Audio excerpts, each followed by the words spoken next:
Hello, everyone, and as always, welcome back to Strategy Gaming Dojo, where we find, learn, and play one more turn of the great strategy games. And today we're going to continue on with Gary Grigsby's War in the East. And today will be the final episode of the basic tutorial. This is ground units number 2, and I believe this is the 12th episode. We've covered a lot over this time, but I did want to do one last episode. Now, last time we started out, with the ground units and we went through ground combat and how that works, but I wanted to come back to it for a minute and just talk some of the mechanics, go over the mechanics again, because obviously this is really a ground war. It's focused on the ground war. There are air components, but really the ground war is all important here.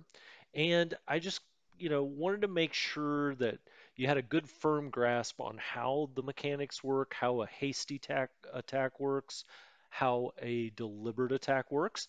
And then in a little bit here, kind of go through the big general strategy, some objectives, whether it be Riga here or Smolensk or Kiev, sort of how are you doing? How many turns should it take you to get to certain places? Because as we've been talking in these tutorials, the biggest enemy that you have as the Axis player is time.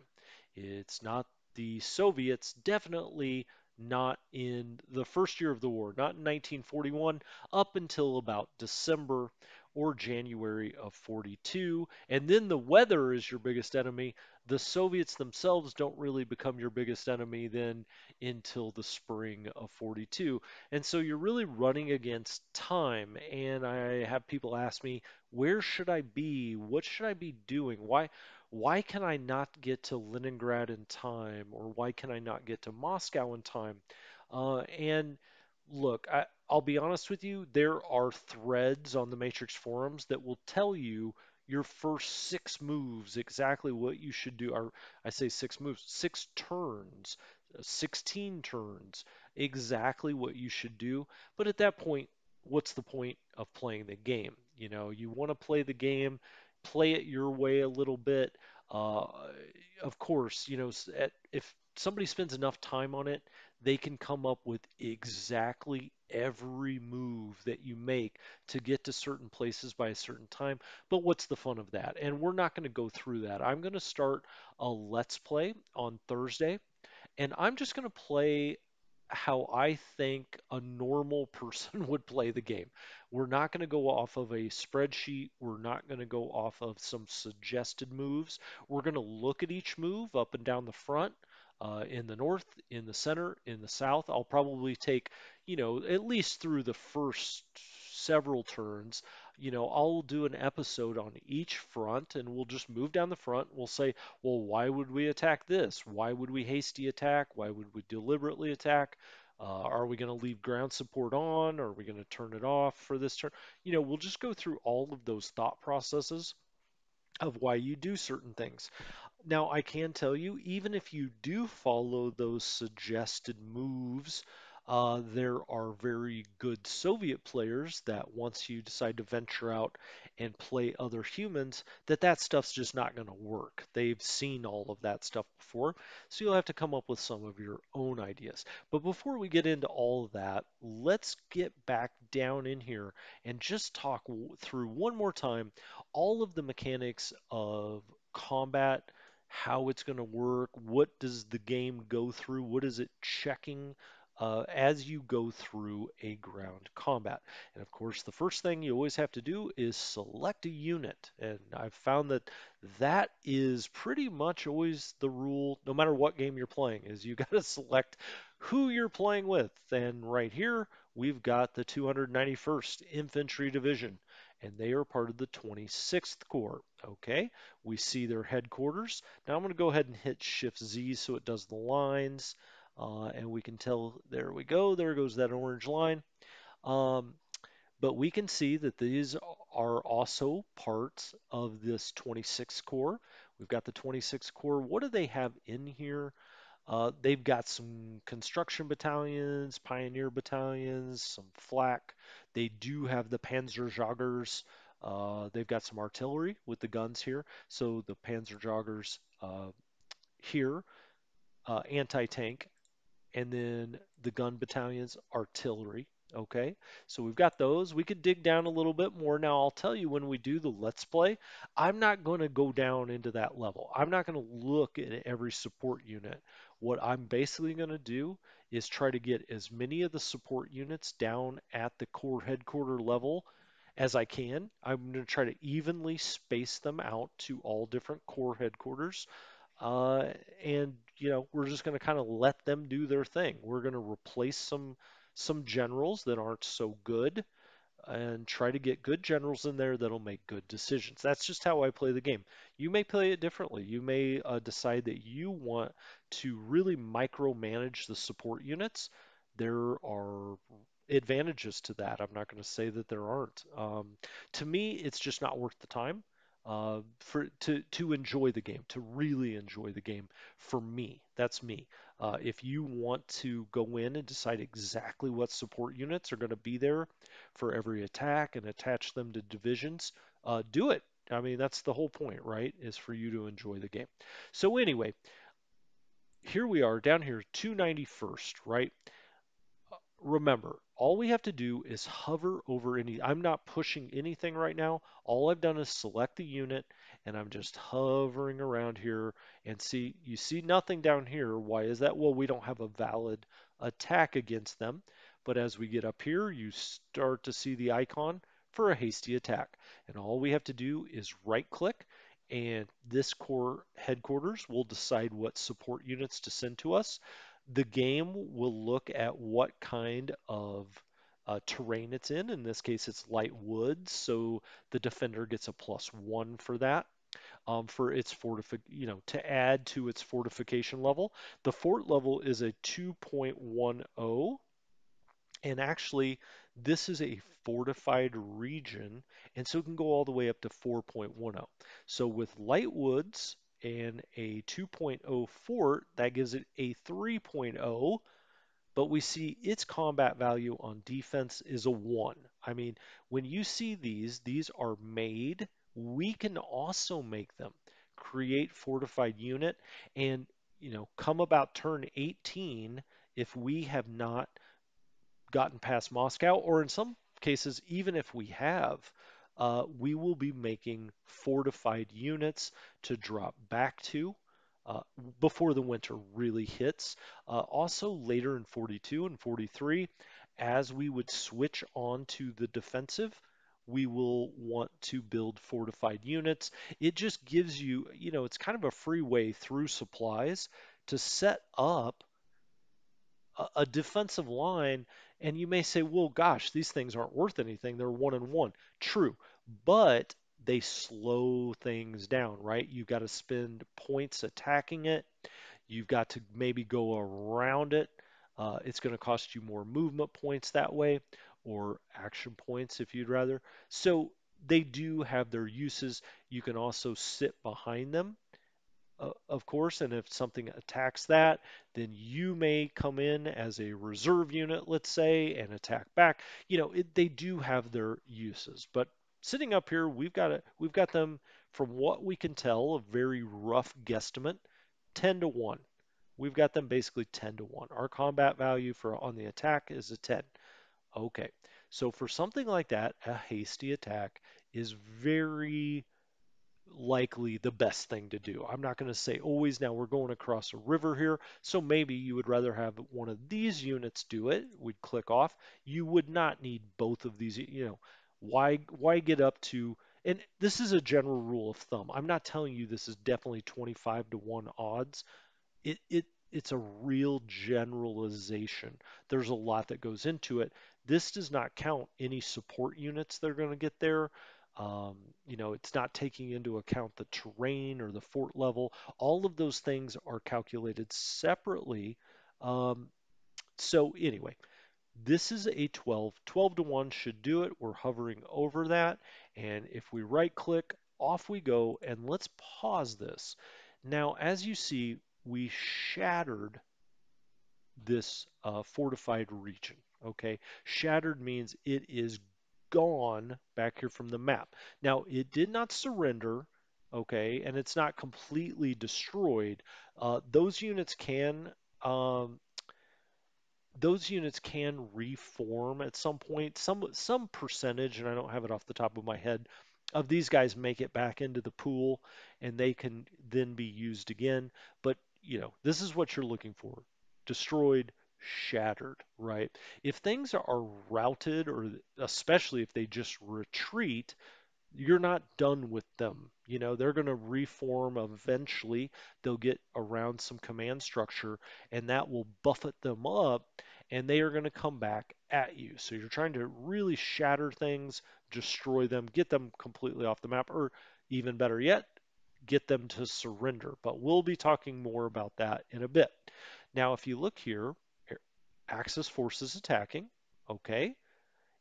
We have the 26th Corps made up of the 217th Infantry Division. All right, that was our division.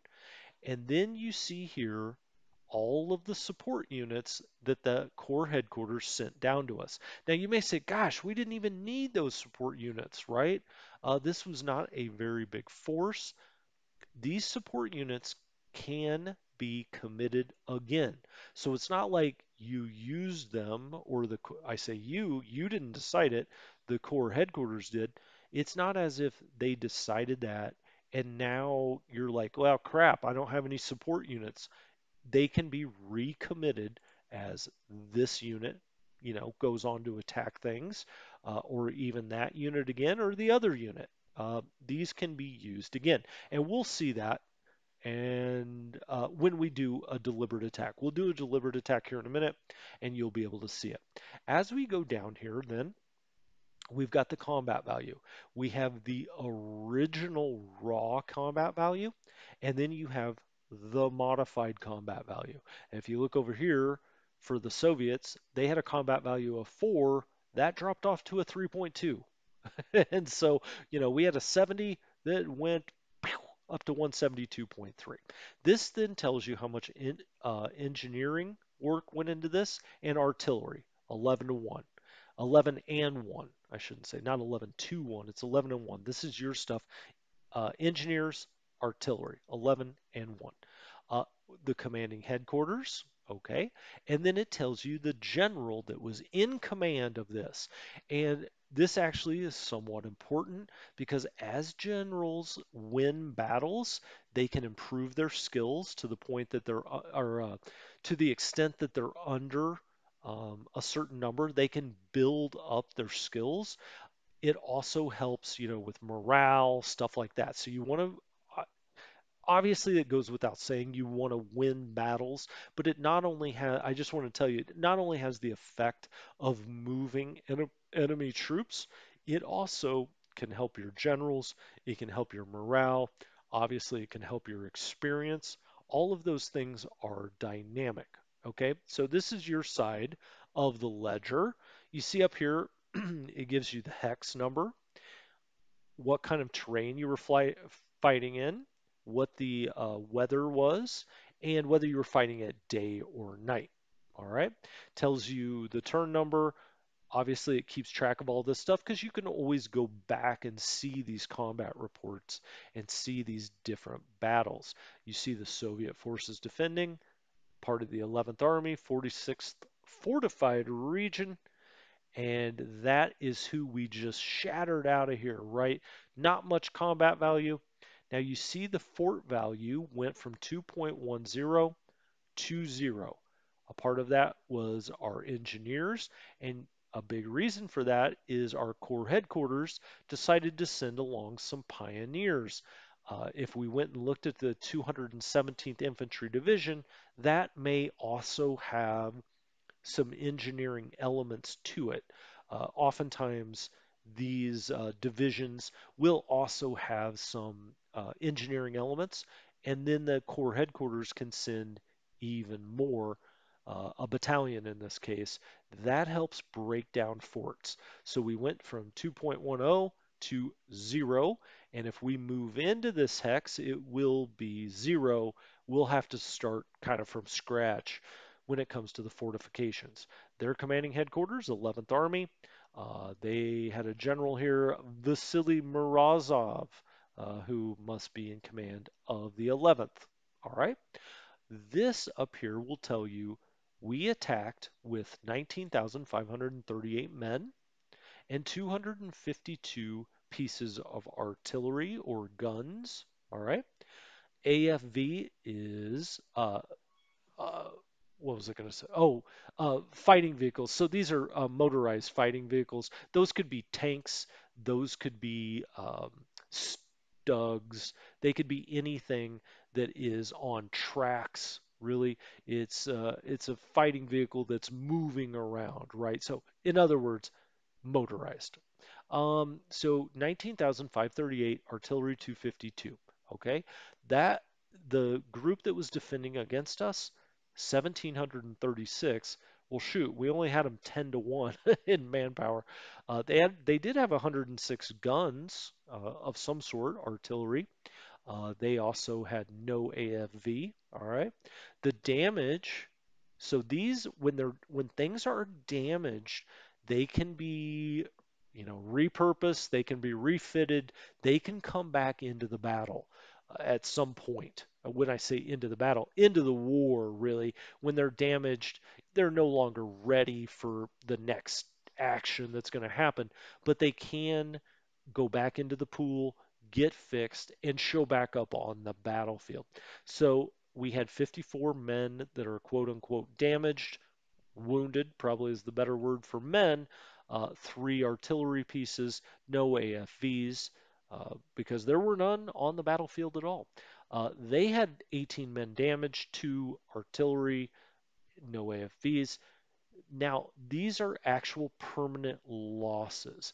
The game doesn't really killed, so grievously wounded they can never return, etc. It doesn't get quite down into that, but these men are gone. They're lost. Men 24, they are gone.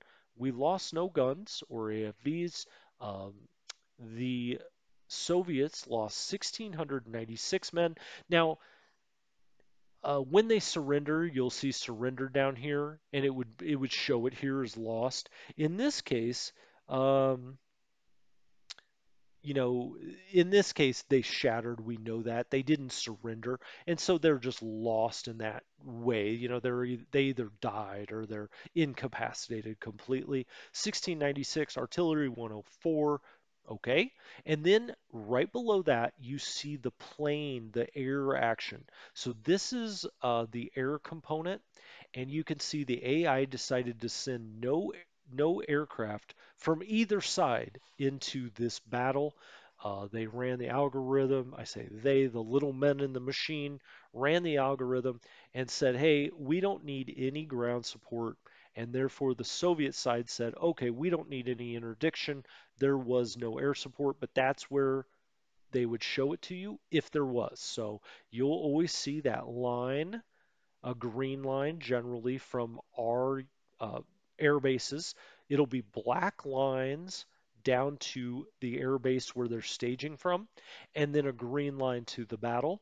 On the other side, you'll see black lines and then a red line to the battle after those squadrons have met up and they are proceeding from the air base that is the staging base. And when we do that let's play, I'm going to, start right from the beginning and we're going to do air recon. We're going to look out here, even though some Axis players say, don't waste your time doing air recon on the first move, we are going to do air recon because it's halfway realistic. You know what I mean? So we are going to do some air recon. Then we're going to do our bombing missions. We're going to think about each one and then we're going to really get down into, do we attack with this unit or that unit? Do we do a hasty attack or a deliberate attack? It'll be a lot of fun. I can't wait. So anyway, it shows you the units, any units that, something happened to them, whether it be shattered, routed, surrendered, retreated, whatever the case may be. It will tell you that right here. It tells you what the ultimate odds ended up being. I haven't done the math, but 172.3 to 3.2, that's not all of it. there's some other factors. So the game decides what happens, and then based on the odds, it'll figure out what happened to the unit that lost. Okay, so we can exit out of here, or we can unpause the pause. Let's get out of the exit. Great. Okay, and now let's look at this unit here. All right, we've got this Soviet unit. You can see down as we move down the tooltip there, you can see that they have a fort level of 2.10. All right, it's the 10th Rifle Division. Great. We have a detection level of 9 on them, which is great. It doesn't get much better than that. That's because we're sitting here side by side with them. Presumably, these are 10-mile hexes, right?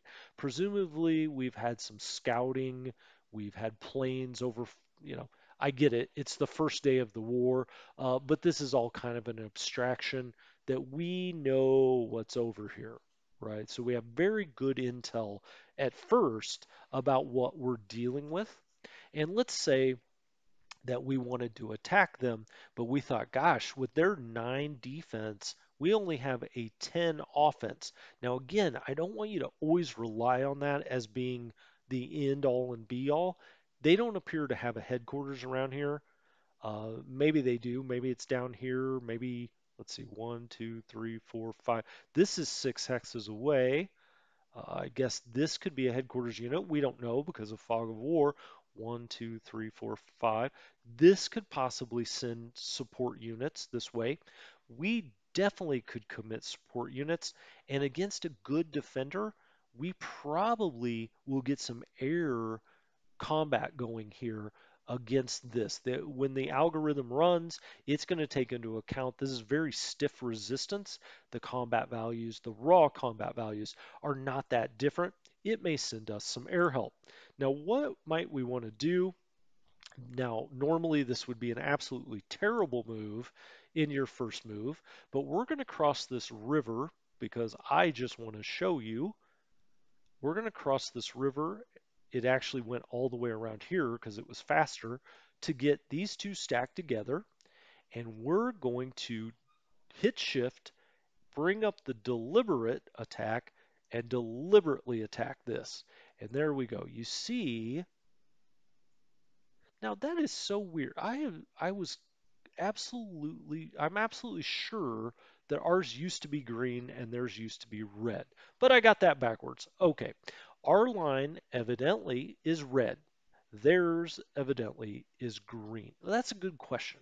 Now I'm gonna have to look that up. Is it the ground attackers are always red, or the ground support's always red, and the interdictors are always green, or is it that we're always red and the Soviets are always? I will look that up for purposes of what we're doing here, it makes little to no difference. But anyway, you can see the planes coming in here. All right, so we are running ground support. It seems that we came out of this air base. This was our staging base. So we came down here, the black line. Every aircraft that was gonna go this way staged up here and on they go. So we did get some ground support. If you look here, we sent 96 fighters and 24 bombers. Pretty decent sized force. The Soviets sent 8 fighters. Well, that's not hardly fair. We we definitely had them outnumbered, which means our bombers probably got through and helped disrupt elements of this unit. We lost 1 fighter, the Soviets lost 2. Okay. Um, so we did this attack, we pushed them back. So based on the combat results, we did not quite do enough to rout them, shatter them, or to get them to surrender. This is kind of worst case scenario in your first turn because as the Axis player, you get a ton of bonuses in the first round for any attacks that you make, whether they be hasty or deliberate, air attacks, ground attack, it doesn't matter. You get all kinds of surprise bonuses that you will not get later on. It's just kind of it's a first turn surprise bonus, I guess you would say, to try to recreate the historical surprise that the Axis had over the Soviets. All right. So anyway, just looking down this battle, we had our two divisions here. All right, that's good. Then we had two pieces of artillery, two gun battalions. We had this Panzerjäger battalion, which is interesting. We'll have to look. They actually had 25 AFVs, which is why you would want to have anti-tank. We also had two flak companies, just in case their Air Force did arrive on the scene, and of course it did. And so we got quite a bit of support. And some of these things were used down here in the previous attack. And now this Corps headquarters has repurposed them up here to help with this attack. The raw CV was 213 to 36. Okay. Once the game ran the numbers, the adjusted was 372 to 18. Now, with those kind of odds, you would expect maybe a little better result. You know, my guess is these units maybe have decent morale, at least for the Soviet troops early on. They maybe have some experience. They did have a decent sized force. I mean, it was 34,000 men to 12,000 men, a big outnumbering, and we had them in guns 432 to 203. They had a few more, AFVs, and so 2 to 1. It wasn't a massive blowout here as far as men and material goes. Now, our men are generally better early in the war than the Soviets, and also our equipment is. That being said, the algorithm ran it, and it just wasn't quite good enough. All we did is push them back. Now you'll see here their combat defense value did go down to 1. So that updates automatically. All right. So if you're looking at this and thinking, oh gosh, I did a lot of damage to that, it's actually probably less than 1. No, this was 9 and it came down to 1. So it automatically updates after every battle. So going in here, we lost 77 men to damage, and I should have said, shouldn't say lost. We had 77 men injured, damaged. We lost 118. The Soviets had 46 men injured or damaged and 2 guns. They lost over 1,000 men and 17 guns and 13 of their AFVs. So we obviously had a huge advantage there. I should point out the Soviets also brought some artillery. You see here that we identified 2 Soviet artillery regiments that did get involved in this battle. And so, you can look all through here. Engineering, artillery, it shows those numbers. The fort value was completely taken away. That's part of the reason we got, we needed some engineering. There must be some engineering in these units because I do not see an engineering subunit. And like I said, naturally these divisions will have some engineering ability. Wadrig is yet again victorious. Now let's go look at him. He is not a good general. I generally always replace him. But as you see, here he is, Mr. Wadrig. He is, 5. Initiative's important when you're fighting on the ground. It's initiative, it's morale, and it's infantry. Those are the 3 you're really looking for. He does not cost much to replace. If we go and look at the general's report up here, so we'll go info to the general's report. We'll go to leaders and we can look kind of, how some of these leaders stack up. What I was looking for is wins and losses. It's around here somewhere. I thought it was under leader. Ah, there we go. It is actually under units. Interesting. And so you see here that everything up the chain of command gets credit for these wins. We've won 2 battles, all right? And you see the air bases get credit for those wins, that the air bases that participated. Army Group North has 2 wins. They're 2-0, looking good. They're into the top 25. Um, OKH has 2 wins, and so on and so forth. If we went down here, I think Yeah, 18th Army, and then we get down into the infantry divisions and whatnot. And so the game keeps track of all of that. Every win that piles up helps all your stats. You can also, and I'm not going to go look for it right now, you can find Wadrig around here and find his wins and losses, and that will start to build up maybe some political capital for him. It could raise his political score. It could also raise other scores for him. And so, that's really ground combat. This is just on a big scale, and I think that's why a lot of people feel confused by it all. But if you just break it down to these two simple attacks we just did, that's what you're doing 90% of the time in this game, and making sure you're within command range so that you don't run out of supply, you don't run out of ammunition, and you don't run out of fuel. Now, something else that I wanted to mention that hadn't been mentioned, and it can come in different ways, but it really comes in when you're talking about the Panzers. So this is the 3rd Panzer Corps. It's part of the 1st Panzer Group. These are the 1st Panzers here. Some of them start out as stragglers back along the way. These panzers generally we're going to try to use to roll down here and encircle as many Soviet forces as we can. All right, and I'm almost to the strategic, and we'll talk about that in a minute. The reason I brought them up and what I wanted to show you is if you look at their core headquarters and click on the right, there is this button called Headquarter Build Up. And what you can do is for a 29-point admin cost, you can start to build up extra supplies at this headquarters, extra supplies, extra fuel at this headquarters unit. Why would you want to do that? Well, when it comes to the Panzers, they often get way ahead of our railheads, and therefore they start to run out of fuel. And that becomes the reason that you can't get all the way to Moscow, especially Moscow. Leningrad, even down to the south, Stalino and Rostov, those aren't as big of a problem. In the south, it becomes somewhat of a problem. In the north, not so much, but to Moscow, it's really a problem.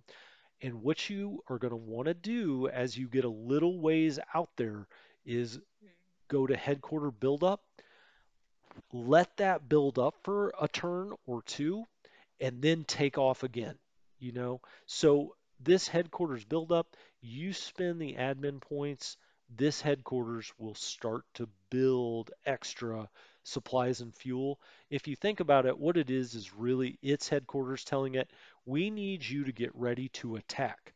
We need you to get ready to push towards Moscow, or in the case of the 1st, to push, to Rostov. We need you to get there by winter. Start, building up all of your supply and fuel. And so this has actually been nerfed quite a bit. It used to be a lot more powerful than it is.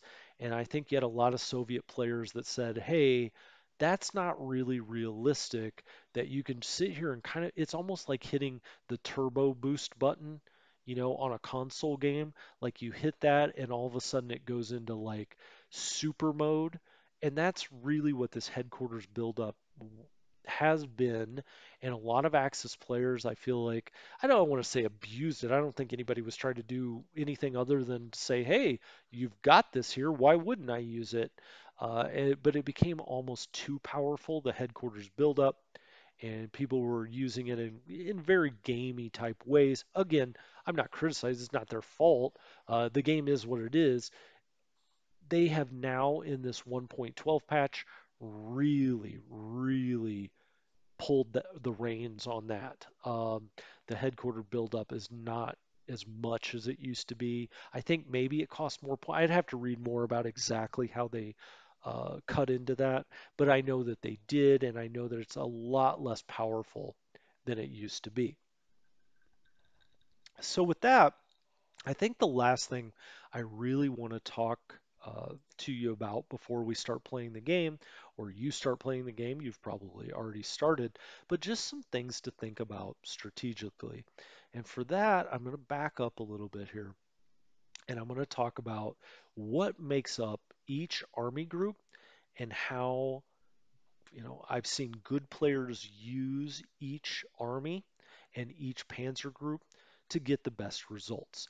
Now, Army Group North obviously is heading towards Leningrad. So right up here, that's no mystery to anyone, right? They're heading right up here to Leningrad. There's no reason to get off of that historical fact. It's not like you want to take the 16th and the 18th armies and do something really different with them. They kind of have to go this way. The way the German army, especially, but the Axis army in general, is set up, they're just set up to go this way. Now, I seen people run some kind of holding pattern a little bit with the 16th up here and then send the 18th Army towards Moscow. You can do something like that. I've actually even seen it work in some crazy sort of ways where, you're just bringing so much pressure against Moscow that what ends up happening is the Soviets start pulling troops out of Leningrad to come down here to try to save Moscow, and the next thing you know, you do get both, but not in the traditional manner that you would think of. But traditionally, what you're going to do with the 16th and the 18th Army, which are these two armies down here in purple and in pink, what you're going to do with them is you're going to run an inner circle, what's called you know, an inner pocket with them. And so you're going to try to create gaps. Let's just say that we try to do it here. All right. You're going to try to create a gap. And why are you going to do that? Because you're trying to create a gap for your panzers. And your panzers are not going to be up here. Do not have them up here blowing away these helpless units. What you're going to do is your panzers are going to come here, which is one river crossing, and they're going to loop around. Meanwhile, this army is going to create another hole or attempt to, all right? And you're going to have your other panzers come through here to Riga, the other crossing. And then you're going to leave some motorized units on the railway here, and on the railway here, and on the railway here, and it's going to create a pocket of all of these troops. And what you use the infantry for here is mop up. All right. You use the panzers to get out and around and to encircle, and then you use the infantry coming behind to mop it up. Now look how ugly. What is that? Looks like the Hamburglar sort of. So I'm going to take that off here. But the idea is you're going to use your infantry to blow open holes. All right. And one thing I did want to talk to you about that actually reminds me, and I'm glad I saw that because I think it's kind of one of the more important concepts, and maybe sometimes people don't think about it. See how we've opened up these two hexes as if we really have the control over these hexes now. That's why I always like to leave the map this way. You see the Soviet control in red. This is our control. What does this mean practically when we get out here? So let's just, you know what? Let's just take one of these units. This one will blow away the security unit, or at least blow it back. All right, exit out of there. I've got this on a real delay because I wanted you guys to be able to see everything. Let's right click that. I'm just doing hasty attacks. Please, nobody put in the comments, that was a stupid move. I understand that. This is not, ideal. All I'm trying to do is blow a hole in the Soviet line up here and also where you can see control because I want to talk to you about supply. All right, and why things surrender. Now you see how I'm pushing this way, and I'll do the same. I'll select this guy and do the same, and we're going to start getting them all here in this. Well, shoot, I couldn't even beat this guy. Come on, man. Let's do a prepared attack against him to look at all the air forces. All right, and then we would do the same here, and we'd get them all in this pocket. Eventually we'd push them all kind of in here. Once you start to take over these hexes, the Soviets cannot get supply through here and they can't really move through here. All right, so let's move this up one more and move it there, and then let's move this here. Now, all of these hexes are under our control. It costs them a lot more movement points to move through our hexes, and once you've got them down to this, kind of strength and this level, they don't have very many movement points left. They can't get out of here. It's like a spider trap. Even if they want to try to get out of here, they can't, and so their supply cannot get through hexes we control. And that's how you get them to surrender. So what you're trying to do is blow holes in their line, all right? And these are Panzers. We don't want to do it with them. I'll just I'll attack across the river for illustrative purposes.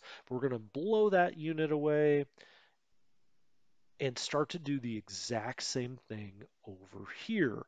And eventually, when we get all of this, when we get a hole blown through, what we do is we take our motorized units and we get on the move.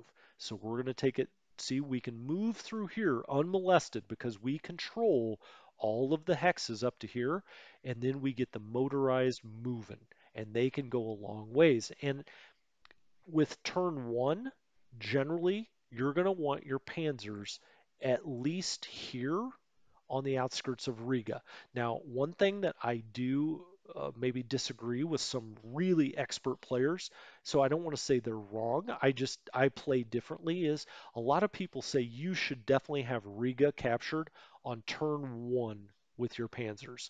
I don't think you really have to do that. To the north. Leningrad is not quite the same time pressure that you face on other parts of the map. I usually will not attack across this river into an urban area with motorized troops on turn one. I just think it's just throwing stuff away. Now, people would point to the big bonus that you get and say, well, in some respects, it doesn't really matter. But I generally would just run them up here. Now, if I was playing this normally, we would have spent a lot less points getting to blowing this hole open. But what you're going to do is do the same over here, but all with infantry. Whoops, I don't even know what I did there. Let's get off of this. Uh, all with infantry. You're going to blow these holes open like I did here. You're going to hold both sides of the hole with infantry, and then you're going to run your motorized troops right through those gaps, right? And when they get up here, then we're going to have them encircle these troops, and you'll have more over here, and we'll make this huge pocket, and all of these troops should surrender. And to the extent they don't, we've got these ground units trailing along behind that will just blast them to smithereens. But within a turn or two, generally, they will all surrender. So with the North, what we're looking to do is in turn one, we want to blow a couple of holes here. We want to pocket as many Soviet troops in here as we can. We want to take our Panzers and we want to run them this way and run them this way. Run them right off tackle, right? We want to run them right through these holes. Now, some of them will come up here. You will also have some split off and go down here to the Dagova River and secure this crossing on turn two. Okay, so what do you do next? Well, after that, you're going to have your infantry advancing, advancing, advancing. You bring your infantry along. You do not have to use them to the max extent that they can go. You want to make sure you clean up troops to the best you can. You want to encircle them with infantry troops if you can. But once we get across the river, you should definitely be across the river in turn two, all right, with your panzers. You're going to have one group of panzers that's heading straight to Peskov this way, and another group that's coming this way.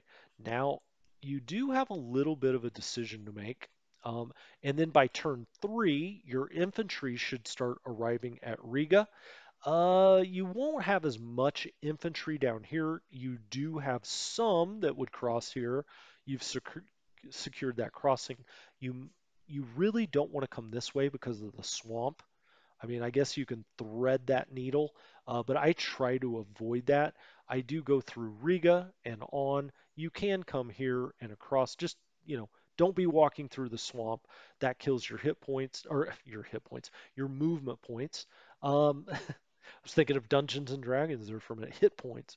Uh, Over here, just make sure you avoid the swamp. Get across, all right? And when I say get across, who are we taking across? Well, we are taking the army here. We're taking the we're taking the 16th. So the 16th is your southern pincher, your southern infantry force. And when I say southern, southern of the northern section. The 18th is your northern.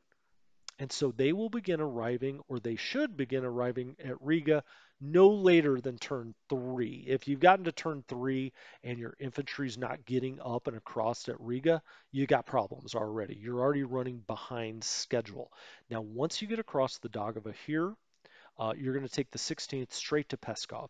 With the 18th, you've got a decision to make, all right? You can either take them up here north of this big, huge lake. It's a river system and a lake that's here.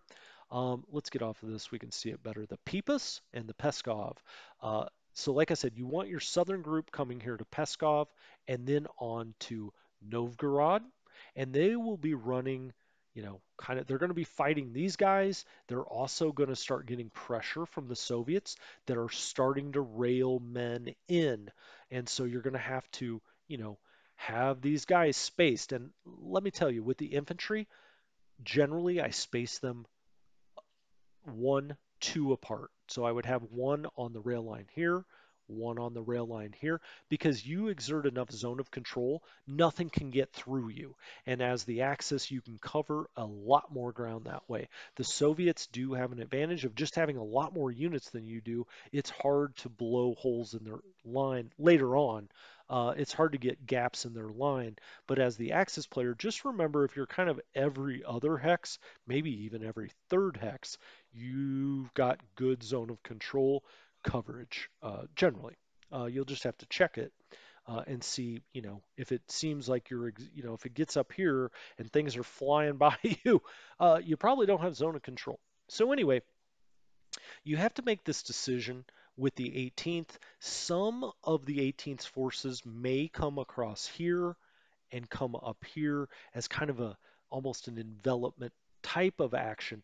Now, don't worry too much about these kind of units. They're just, you can send one, you can even break a division up into 3 and send one part of it here, one part over, to here, but just don't even really worry about them, whether they're here or they're up here. It's not like you have to go, hey, we're triumphant. We've now, we see the Gulf of Riga. We've done it. This, land up here, these guys, there's not much of them. And what they are aren't going to do anything. They're not any kind of threat. The one thing you cannot do, though, is leave a unit on the map that can get around and just for one turn go get on your rail line and break that rail line that you have going to wherever you need supply. Because don't forget, with our railway unit, the way I always take it up, I know some people bring it up here and go around. I always take it from here. Um, I think the people do that to avoid this swamp hex, but whatever. I bring it up here, here to Riga. Then I bring it here, here, here, and then over to Peskov. And then from Peskov straight up to about right here to this town. What is this town? This is Luga. I bring it about up here. Depending on how things are going, I maybe even extend it down to Novgorod. Eventually, you may even bring it just a little further north, but there's really no need for that. If you get up into this area, you're not using that many trucks to transport. Meanwhile, what are your Panzers up to? Well, your Panzers have two goals. They are not going to take Leningrad by themselves. What they are doing is trying to encircle and get as many troops to surrender as they can. But once they get up here, one thing that's very important, I believe, is to try to control right here, and you will get here with your Panzers first, and to also get a, for lack of a better term, a beachhead across the Volkov here. Because once you get across here, you can get up here, and you completely stop the Soviets from supplying Leningrad across the Ladoga, the Lake Ladoga. What I will say, the Ladoga. That sure as hell ain't no river, boys. That is Lake Ladoga, which freezes over, and the Soviets can try to get supply there. So you need to get up and try to take this rail line. Ideally. Now, it's not the best place for panzers to operate, but if you've come this far, they're going to be way ahead of the infantry. Go ahead and try to take it with the panzers. I always do. With your infantry, some of the 18th will be coming along here. And once you get up here with the 18th here and the 16th here and here, you just got to start blasting away. This just becomes a bloodbath here in front of Leningrad. There's not an easy way around it. Once one of the more frustrating parts of the game is once you get right here, and it takes 2 to 3 turns because because of the stacking limits, you can only attack with 6 units. Three here, and you cannot attack into the city from over here. It becomes very frustrating as you beat those things up and then they just get reinforcements. Now, luckily, you have the fins. Now, that is not something we've talked much about. The orange united fins here just blow these Soviet troops away, come down. They will have to stop right here until you take Leningrad. That is the Finnish rule. You see the Finnish no attack line. What does that mean? Once they get to that line, they can go no further until the German player has taken Leningrad. Once you've taken Leningrad, then the Finns can, fly over this thing, and that is a real advantage to have. When you can bring the Finns over and they can kind of guard the north here, you can then turn the 16th, the 18th, and the 4th Panzer dead east, right? And once you're doing that, you can come down this way and you can start to put Moscow under pressure, or I'm sorry, down this way. You can start to put Moscow under pressure from the north. That was not historically the case. And so if you can, if you can take Leningrad, you're in very, very good shape. Arguably the most important thing to take, really. And then you got the Finns that can, got your back up here and they can cross the line. All right, so that's the north. Let's talk about the center shortly. I don't want to go on forever. We're going to do this Let's Play where I'll be showing you a lot of the same stuff. But up here in the center, we have the Ninth Army. All right. And what is the Ninth Army going to do? Well, the Ninth Army is going to do a lot of cleanup. All right. So the first thing the Ninth Army is going to do is blow out the Soviets right in this area, right in here that leads down this rail line and to Kaunas, to Vilnius, and down to Minsk. All right, this is your big important corridor in turns 1 and 2 to get the panzers through. You've got to get the 3rd Panzer Group here. You see the 3rd Panzers. They're all sitting here waiting to go. And that reminds me, you should always do infantry first. Make your infantry moves first, then go to your panzers, okay? Because you want to clear the holes first. And so the ninth here is going to, blast out here and blast out here. And then these panzers, these AFVs, the motorized units, are going to go and then straight down here to Minsk. And at the end of turn 1, you should have a lot of neon green, the panzers and the motorized, you know, here, you should have a unit probably here, here, here, one right in front of Minsk. You should have it right up here. Now, you do not have to take Minsk. I've heard people say that you have to on turn 1. You do not. It's very hard to do. and I find myself doing unnatural things and extending and maybe not getting this pocket built as well as I should. And so you've got the Ninth Army here that's, going to start forming this part of the pocket. They're going to start moving this way ever so slowly, and they're going to open this hole. The Panzer group's going to come through to Minsk. Okay, we've got that. That's one. You've got the inner pocket and the outer pocket in the center. And I'll draw that in a minute here. You maybe say, "Oh, please don't draw it. It's fine." Um, Same down here with the Fourth Army. The Fourth Army is going to, kind of form this crescent down here. It's also going to blow a hole here and here, and then all of these panzers of the Second Panzer Guderian's group is going to go through here and get to flying. I didn't draw that very well. They're going to go straight up that railway, straight up here to this node that kind of connects everything in the center part of the map, and then on to Minsk. And so what you should end up with is motorized units uh, for an inner pocket here, here. You do not want to let the get on the railways. You don't want the Soviets to be able to drop back on these railways. So go take control of them. Here, here, probably one here, here. And then from this side, you're going to have them here, here, here. So now you're starting to see, right? These should all be these motorized units should be in this inner pocket. The infantry should advance a little bit to, let's say, about here and here and here. As you can see, the railways are very important. And now we'll have this pocket here. And then your other panzers, your actual tanks, your panzers, should make it all the way and be in front of Minsk with this group. So the second and the third should meet right here at Minsk, and this is your outer pocket. And now, if any of that made sense to you, the point being is you should pocket all of these troops. You should take enough here and blow a big enough hole and then move some infantry through that they have no way to get supply or to retreat out of here. And then your panzers from the second Guderian's group should be, here, all around in here.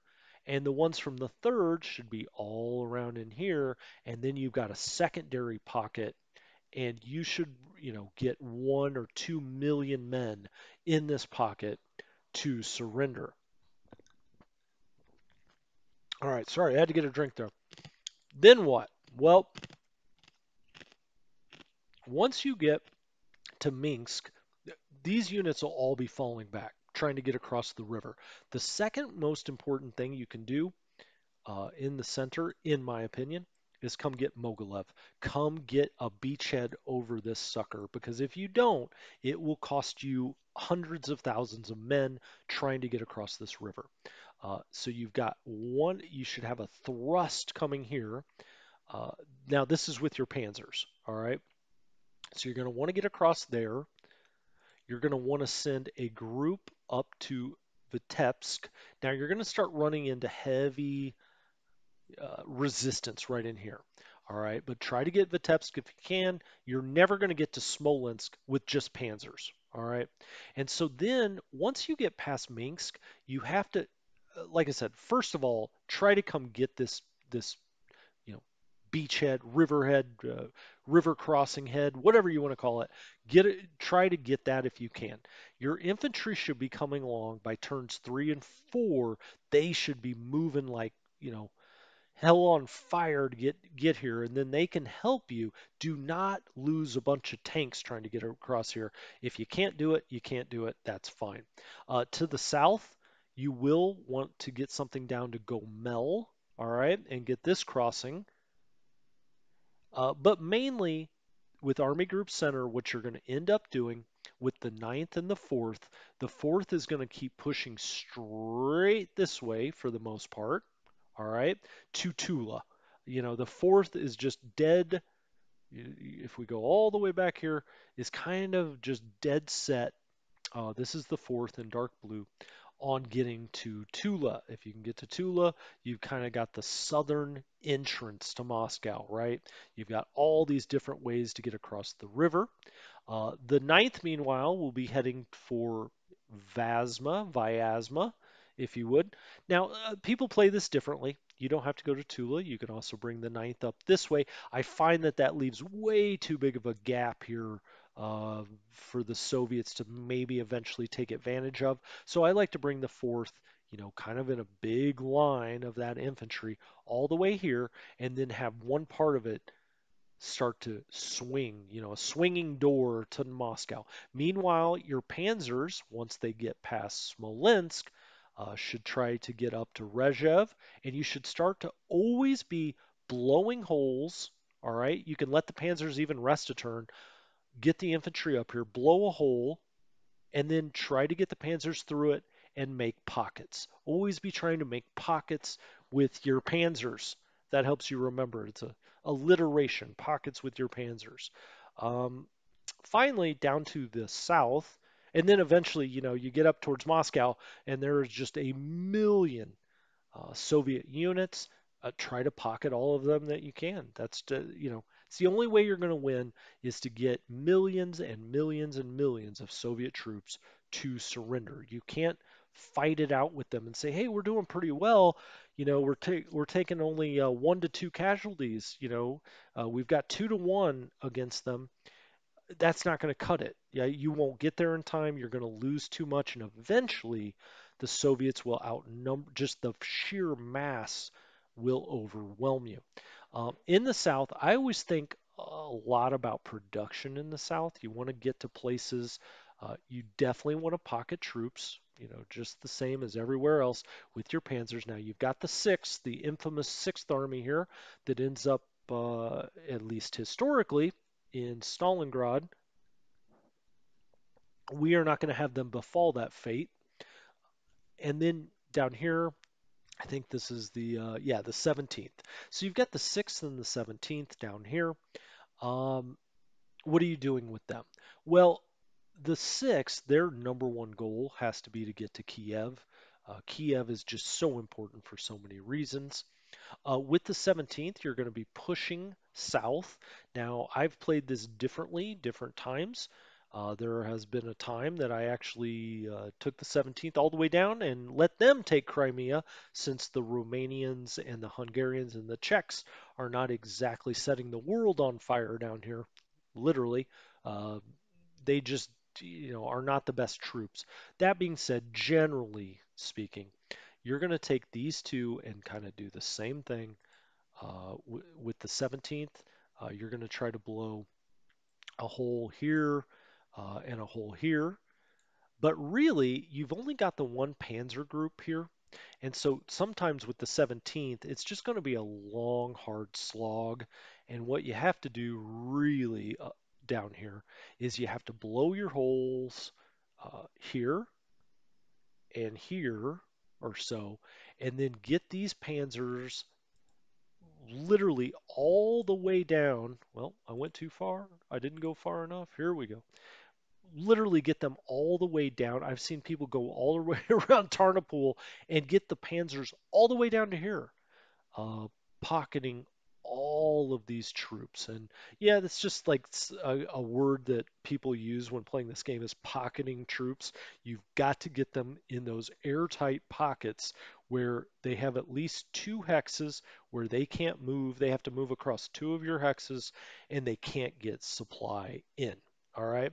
And so do not get stuck in the trap of using these panzers to take Kiev. I find that to be a waste of time. You've got to keep them mobile. If they're coming up here to Kiev and trying to be the ones that get you across the river here, you're not doing it right, is my opinion, because they should be mobile forces. You want your infantry to do that hard kind of work. Do not be attacking into Kiev with tanks.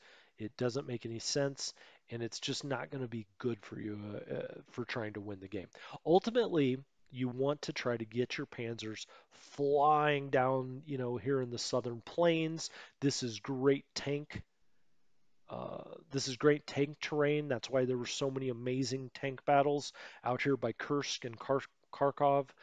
you know, if you can get to Voronezh, that's fantastic, but don't worry about that so much. The big ones over here to worry about are Stalino. So Kiev, Stalino, Rostov. You take those, you're doing just fine in the south. Ultimately, in the south, there's not quite the big prizes that there are in the north and the center. I mean, there's no Leningrad, there's no Moscow. Now you can, once you get to Stalino, you're starting to really mess with the Soviet production. So, try to get to Stalino with your tanks. Now, you don't have to take it with your tanks, but try to get around it, surround it with your tanks. Never attack into urban areas with your tanks. That's always a good rule of thumb. With your secondary forces, whether it be the Italians, the Czechoslovakians, the Romanians, any of these forces down here, look, ultimately they were the Axis's Achilles heel in and around Stalingrad.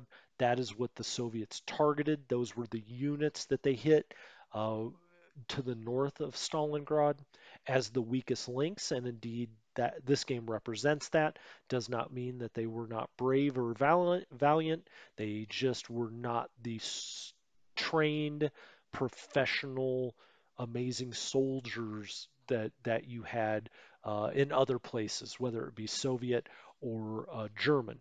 These were just not.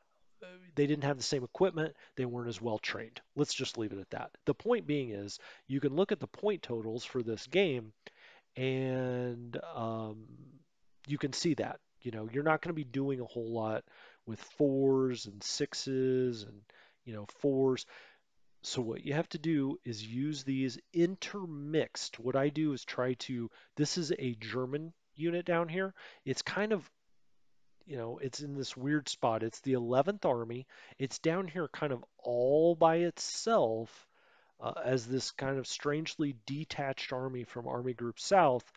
Try to intermix, you know, cores of these guys with the Germans. And then that just gives you a better backstop.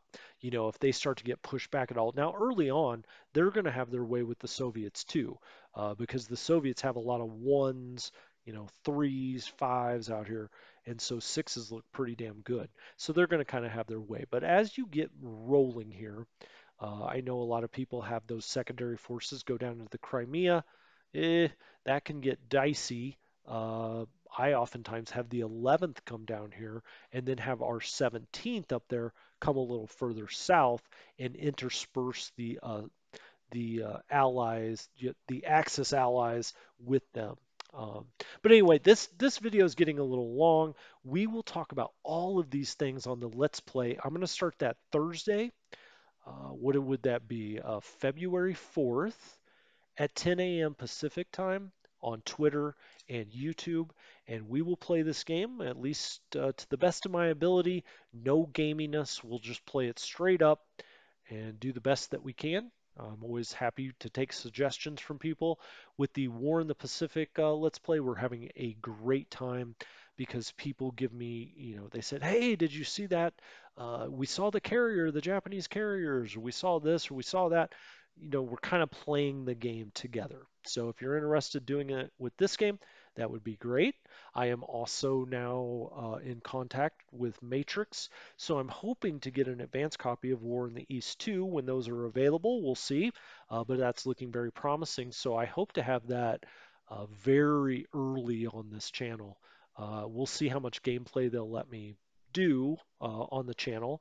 And then, of course, I'll be able to do kind of a updated tutorial and have that ready to go on the day the game comes out. So that's very exciting.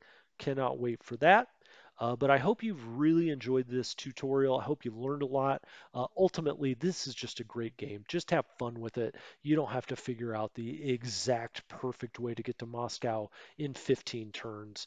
Just don't worry about that stuff. If you want to do that, that's going to be 20 games down the road anyway. Just have fun with it. Try to keep all of your troops in supply, in command. That's the most important thing I could tell you. I guess, I could have made the basic tutorial 15 seconds long. Try to keep all of your troops in command so that they're in supply. And always, always try to use your panzers out in space. All right, those are my two big tips. Anyway, this has been Strategy Gaming Dojo. It's been a blast. Thank you guys so much for tuning in. Thank you so much for the great support that you've shown this series and every series on the channel. I do appreciate it. Thank you so much. I'll talk to you next time.